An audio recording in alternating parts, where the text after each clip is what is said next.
Planet Vero Studio is powered by the Nolan Group of eXp Realty. Welcome to Treasure Coast Community Health. We have 8 locations to serve you better. Our staff is dedicated to help you and your family. Here's your host, Vicki Soule. Good afternoon, and welcome to Community Conversations. If you're just joining us, you may notice that my voice is a little more gravelly than usual. A Thanksgiving gift from one of my relatives. But I'm hopeful that I will get all through today's conversation with one of our wonderful staff members without coughing and disrupting the conversation at all. So happy to have Brett with us today. Brett has been an RN for about 20 years. Unfortunately, not all of them with us because he brings with him some really superior knowledge as a wound care specialist. And we're very, very happy that he is complementing our diabetes program with his knowledge of how to assess and assist with wounds, but more than just diabetes. Brett, tell us, how did you decide? Well, I should ask you how you decided to be a nurse, but you already bought me a clue. Yeah. So tell our audience. Well, I mean, my career has been long since I was 22. I started off as a paramedic, about 10 years. And then I worked in hospitals in the ER for about 17, 18 years as an ER nurse. And I moved to Florida after a divorce. Like most people do, I guess. But, Many. Yeah. No change of scenery. Yeah, my dad had retired, so I knew some people down here, a nurse who did wound care. And I was looking for something a little different. You know, the ER is a hard... It is fast-paced. As you get older, you need to, Yeah. So, you want to focus on some particular aspect of care. I wasn't sure, exactly, and she kind of just check out wound care. And she had worked in a long-term care facility. And so I kind of went there and worked there. And the more I got interested in it, I just kind of furthered my career. I wanted to specialize. Well, it is something that is very needed, and I think it's probably very under-recognized, which is why I've got you here today, because we know and we talk a lot about different organs, how important the heart is and problems with the vascular system in terms of causing strokes. And one of the things that we rarely talk about is the skin, except perhaps with skin cancer, okay? And not everyone needs a wound specialist, but tell us one of the advantages or several advantages that you see in being able to treat people with wounds that are perhaps slow to heal. Okay. Yeah. Well, first of all, the skin is an organ. It's the largest organ in your body. Yeah. And its primary purpose is to protect against injury and disease. And so a lot of times what happens is, any break in the skin is a portal for infection. So there's different causes of wounds. First, what you think of as an acute injury, like a laceration or a puncture, any kind of cuts and scrapes, and those are usually pretty simple. And then you have what we call chronic wounds or idiopathic wounds that are caused by disease, diabetes, peripheral vascular disease, arterial disease. And, most of those happen in the legs, and those are usually the ones that are slow to heal because there's an underlying disease.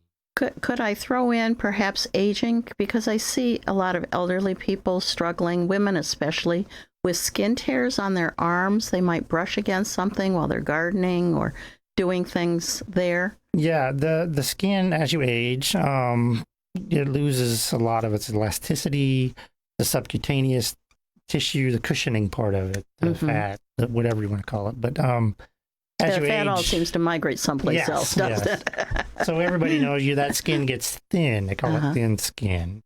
And it can tear so easily, just catching it on the edge of a table or, like I said, any kind of object can tear it. And those are usually, like I said, superficial. It's that top layer, the epidermal layer.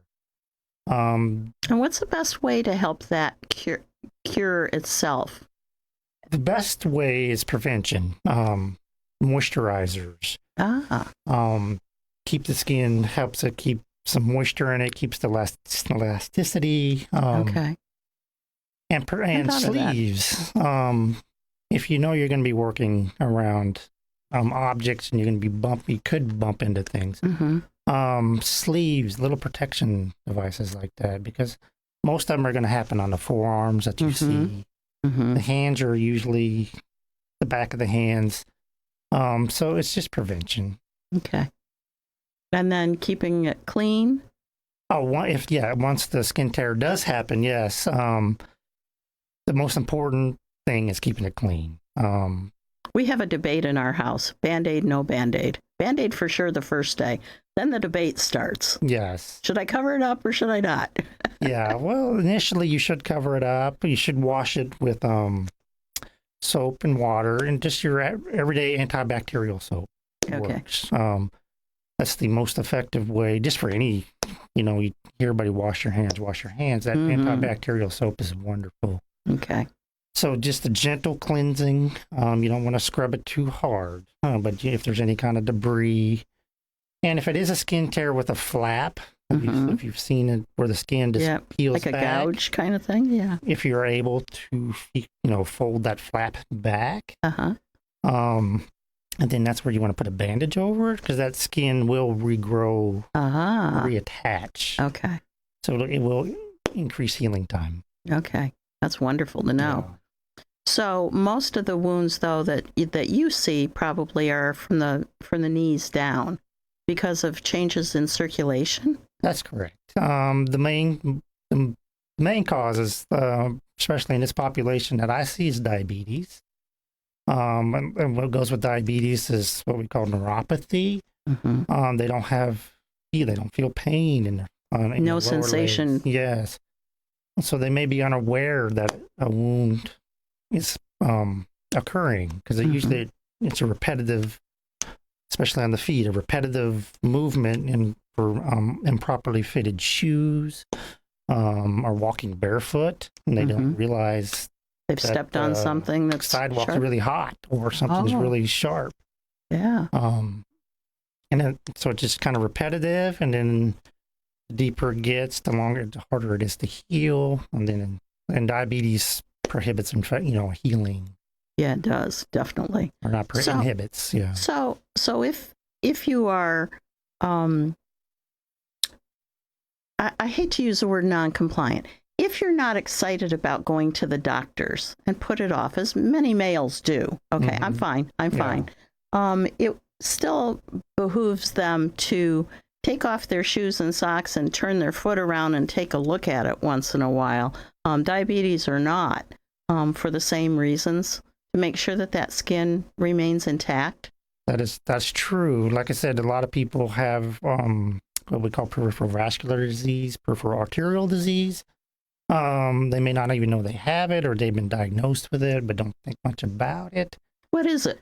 That's just the arteries can get, just like the heart, they get narrowed. And, and the blood flow just doesn't reach, it's the that's why you see it mostly in the feet. It's the furthest away from the heart. So the least pressure, and if there's not wide vessels, then it doesn't get down there. Okay. Yeah, and you need oxygen and all the nutrients to reach that area to perfuse the area, what we call perfusion. Okay. And that, when you have those disease factors, that prevents. Do foot massages help? I just wondered. Not that I know of. Thought maybe I had an edge. They can increase blood flow, maybe. Okay. Okay.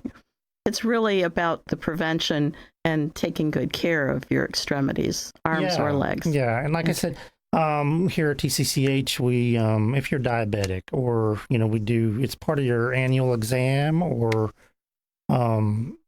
their core measures. We try to diabetic foot exam if they're done, and we test sensation. Do you have sensation in your feet? And we look for any signs of wounds that may be developing or that are there. And you do it so quietly. I get comments back. They didn't do anything. It's like, oh yes, they did. They looked, they felt, they tested your sensation, but you do it so seamlessly as you're talking with people that I have to explain to them that Yeah, it really was a good thing for you to come in. They did do things. And the good news is they didn't find anything that made an impression on you for a change of behavior. Yeah, that's what I was going to say. That's good news. Yeah, that's the good news. If it was uneventful, yes. Yeah. So we're going to take a short break for a word from our sponsors. And when we come back, we'll talk more about some of the different kinds of patients you've seen and what kinds of things you might be referring on because people wait too long. Yeah.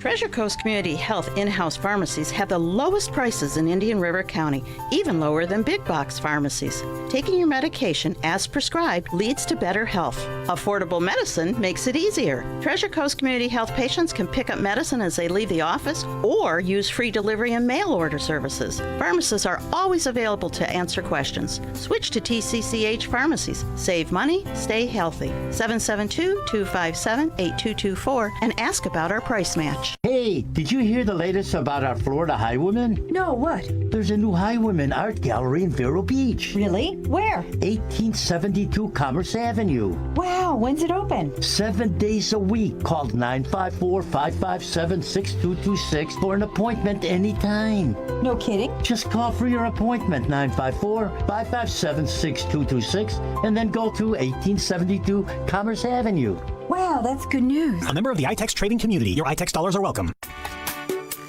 Right now at Sunshine Furniture, it's holiday sale time. They are clearing out their warehouses to make room for new furniture styles, and this means you can save on selected styles from Lloyd Flanders, Beechcraft, Windward, Riverside, Universal, Caprice, Four Seasons, and more. Sofas, dining sets, patio groups, occasional chairs, cabinets, bedroom sets, and occasional tables. There are lots of pieces on sale from inside and out, just in time to make Santa say ho ho ho. Sunshine Furniture has the largest selection of coastal furniture anywhere, including a gallery of Tommy Bahama Home and a Universal Coastal Living collections. Visit Sunshine Furniture now for their holiday sale. And right now, all pictures, lamps, and accessories are half price. Sunshine Furniture, $12.95 US 1 in Vero Beach. Online at sunshinefurniturecasual.com. And don't forget to shop their outlet and sell store just across the street. Sunshine Furniture. And welcome back to Community Conversations. If you're just joining us, my name is Vicki Soulé, and I'm the CEO of Treasure Coast Community Health. Now, our company has been in existence almost 30 years, but in some ways, we're still the best kept secret in Indian River County.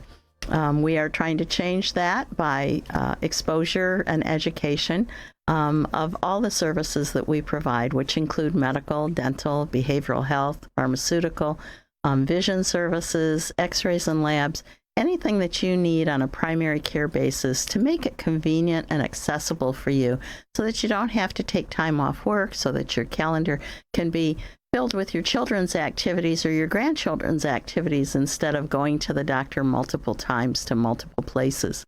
So in that fashion, we have expanded some of our existing medical services. We now have a diabetic certified registered nurse, Colleen Shemansky. She is one of only about 15,000 in the entire United States that is certified to assist people with diabetes, whether they're newly diagnosed, whether it's a type 1 or a type 2. It's a whole different lifestyle. And unfortunately, many of our diabetics, for whatever reason, need some additional care, whether it's having their eyes checked or, as we're talking today with Brett, one of our newer RNs, helping to deal with wounds. And it's kind of a yucky subject, okay? Yeah. Not many people want to talk about the things that go wrong with our skin. But as Brett said earlier, it is the largest organ that we have. And the best thing that we can do is to prevent wounds from happening. Harder for diabetics to heal, so even more important for everyone as we age. He was explaining to us earlier, the skin does get a little thinner. The subcutaneous layer underneath, the squishy part. Yeah. The squishy part gets a little thinner. It's easier to get a tear. And so he recommended just that simple thing of if you know you're going out to work in the yard or taking a walk in the woods, wear a light garment over your arms and, watch where your hands are going so that, again, the best skin is an intact skin without any holes or bumps or tears in them. But certainly we've seen a number of diabetics that, as you indicated, their lower extremities have got little to no sensation in them. And so they're unaware that they have created a tear or a wound, a puncture, whatever, in their lower extremities. And we all tend to say, oh, it'll be fine. I don't need to go to the doctor. They're busy. I'm busy, but you then see them come in when things are not looking so good. And what does that look like? Well, first, like I said, you kind of touched on it, the importance of if you are diabetic and you get a wound, you need to have that evaluated. Whether it looks like nothing, but it can be more It goes serious. bad in a fairly quick way with infections, right? Yes, infection is the number one cause of complicated wounds. Okay. And then in the worst case scenario, if we're talking about diabetics or any kind of wound, but is when they get, through that subcutaneous tissue into the muscle and into the vascular system, it can cause, a systemic, what we call sepsis. I mean, you can get really sick. That's the worst case when it's all over your body. Or it can get into the bone, what we call osteomyelitis, which, most people know or have seen that, a lot of diabetics have amputations because that's usually, it's a full thickness wound. It gets into the bone and there's really, amputation is about all you can do. So it's not the diabetes itself. It's not because the sugar is causing gangrene in their toes. It's actually usually started with a wound of some kind. Am I understanding that correctly? Yeah, usually. Well, yeah. I mean, because the wounds happen because, the circulation just doesn't get down to the feet as you get older. And with diabetics, it's a disease. So, and it can happen with an arterial disease or venous disease. If you decrease blood flow and oxygen and nutrients to the skin, it's going to break down. Okay. And it causes a wound. So some of the wounds need some real cleaning up to get down to the layer that has the infection. Is that called debridement? Yeah, debridement is very important to these what we call full thickness wounds. Okay. There's a lot of dead tissue. The tissue dies. So you have to clean that out to promote healing and promote blood flow. Like I said, most of these wounds, they heal by contracture, which means they, heal outside in. Okay. And the good news is most of the diabetics, as we said, don't have a lot of feeling there. So even though it sounds pretty yucky, they aren't feeling anything as you're cleaning it out. No, they're not. Okay. But then, the family members may notice it, or there could be a smell, which, that's is indicative of dead tissue, infection, drainage, that everybody, that nasty drainage stuff that smells, which is not a good sign. Yeah, it's not going to get better on its own either, is it? No. So what we'd like to do, what I can do is, when we work with the providers, through our doctors and nurse practitioners, we can treat the underlying cause, the diabetes. You need to control your blood sugars.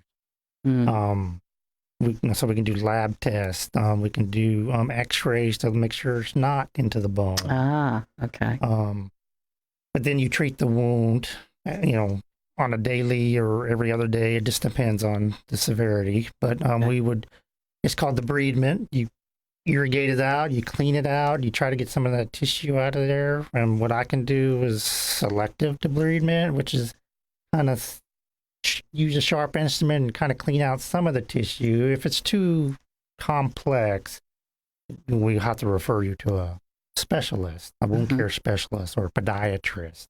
Okay. And we have several wonderful groups in town. Yes, we work through, through our We Care program or through, we do have a podiatrist now, working on a vascular surgeon. Like I said, a vascular surgeon is important when there's vascular disease, you may have to unclog those arteries. So you'll need specialty care. So we can refer you for that also. And I'm glad you mentioned We Care, because I know that a huge barrier to receiving care is the worry about financial issues. And working with We Care, which is a pro bono group of wonderful physicians in our community across all different specialties that are willing to give up their time and their expertise to people who are either uninsured or don't have access to the kind of care that's needed through their insurances or lack of insurances. As well as we have referral specialists who work with the various groups around town or individuals around town, pairing up the kind of insurance plan you have with those folks that accept your insurance. So we firmly believe in the No Surprises Act, trying to get you paired up as quickly as possible with the care that you need if it's not through us. But again, an ounce of prevention is worth a pound of cure. And so I think the message that I'm getting is take a good look at yourself. And if you see something unusual, don't hesitate to call and ask for someone like Brett to take a look at it and figure it out. Now, you mentioned that you may have to look at things, or the treatment might have to go over several days. That doesn't mean they have to come in every day. I'm assuming that you would train their caregiver or someone, including the patient, how to rewrap or change bandages some of the time. Yeah, I'm glad you brought that up. That's what I wanted to bring up. Is education is one of the main focuses of my job, is educating the patient. Yes, you don't have to come in every day to have a bandage change. Some bandages we can leave on for a week, and you can come back weekly.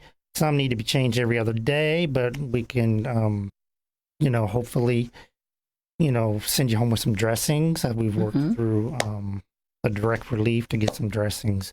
I'm in the process of doing that. That's wonderful. Direct Relief is an organization that directly sends to nonprofit healthcare providers. It's sort of like the big box of healthcare, and we're very, very grateful to them. They have actually provided about $500,000 in supplies for us over the course of each year for the last 4 or 5 years. So if you hear the word Direct Relief, give a thumbs up to that group. Yes, that's what we're working with them to get us some wound care supplies for people who may need it. But yeah, education is key. A lot of dietary factors play a huge role in wound care. You will need to, excuse you, I almost made it. Protein is a big building block for healing. For not just muscles, but skin too. So it's, we can kind of educate you to increase your protein sources. So you're okay. Well, that is really good to know. And again, as we finish up here at our 24-minute mark, I want to thank you so much for being here today. Thank you for being patient with my cough. And I am done. Have a wonderful evening.